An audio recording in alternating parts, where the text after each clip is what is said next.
નમસ્કાર દર્શક મિત્રો, તમે જોઈ રહ્યા છો અમદાવાદ હેડલાઇન ન્યૂઝ. હું છું હેમાલી શાહ. આજે જોઈએ કઈ રાશિમાં સાડા સાતે પનોતી ચાલે છે અને કયા પ્રકારની પનોતી કઈ ચાર રાશિ ચરણમાં ચાલે છે તેની તમામ માહિતી તેમજ સાડા સાતે પનોતીથી ઉતાર ચઢાવ આવે તો તેના અચૂક કયા ઉપાય કરવા અને એનું ફળ શું મળે છે.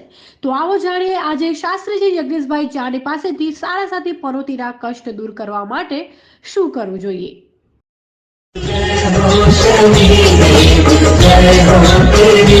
मेरे जीवन